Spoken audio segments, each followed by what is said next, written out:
Hey guys, welcome to the shop. Today we're looking at my favorite out of my least favorite auto loader ever made, which is the Remington 7400. Now this is a close relation to the 742, which is a outwardly identical gun, but functionally pretty similar actually. Just not parts interchangeable. You know, the troll trigger group is interchangeable, but the bolt heads and the barrels do not interchange between the 7400s and the 742s. Now, the 742s have, in my opinion, a very well-deserved bad reputation, and I think also a very undeserved cult following locally. Now, the 7400s do have a local following.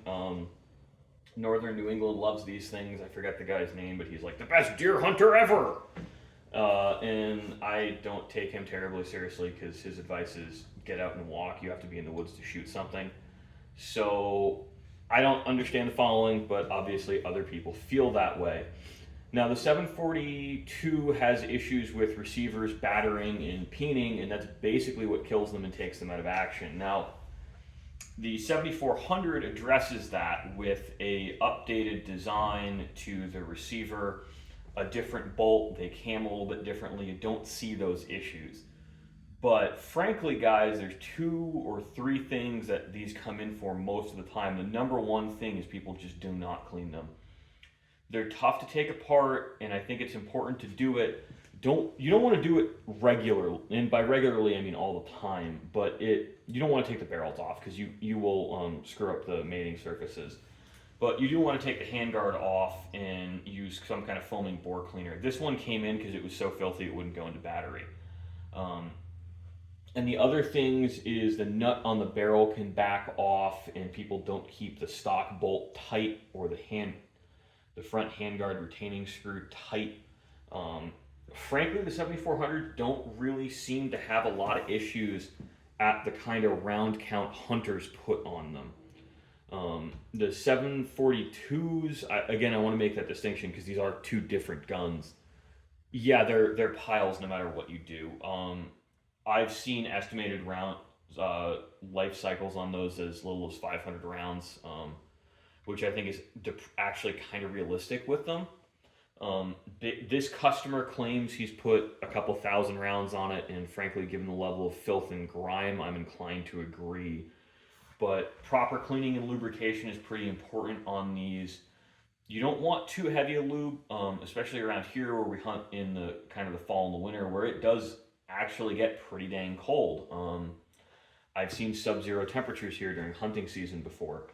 So that's one of the things, because I see people telling others to run them really wet. I think those guys live in the south, which is a different paradigm. I know there's a lot of lubricants that work well up here, but one of the common ones I see guns completely getting drowned in is 3-in-1 multi-purpose oil that does dry and leave a wax residue behind. Now, I used to be a proponent of the kind of like motor oil based gun lubes, but one of the issues with those is they do dry and leave residue.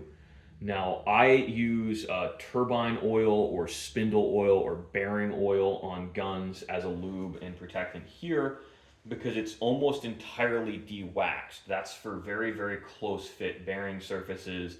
It has tackifiers in it. It happens to be a pretty good gun oil, and I'm buying it by the gallon already. I don't think that's really worthwhile for the average person because it is completely non-detergent and has no cleaning properties.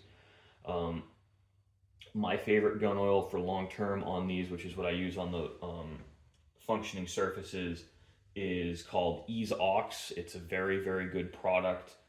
It is unfortunately somewhat toxic, so I don't use it on concealed carry firearms, and I do make sure to wear gloves while I'm working with it, and I do disclose that to the customer.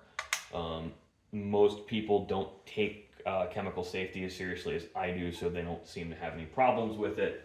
And frankly, almost all of the gun oils you use are carcinogenic to some degree. It's really just a matter of how much cancer are they going to cause.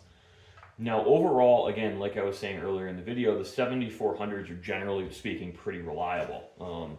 It's hard to see on video, but up in here you'll see that the camming area, and the bolt track in the receiver is changed in profile, and this has fewer but larger lugs than the older iterations of the same rifle. Um, all in all, I actually fairly like these for what they are. I think the 7400 carbines are pretty good, and I haven't ever been able to find any straight information on this, but I think the 7400 carbines have a larger gas port than the rifles.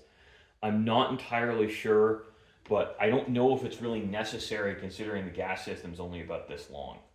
Um, it's a really short gas system on these guys with pretty high port pressures, and I think that's part of the reasons that the 742s really beat themselves to death.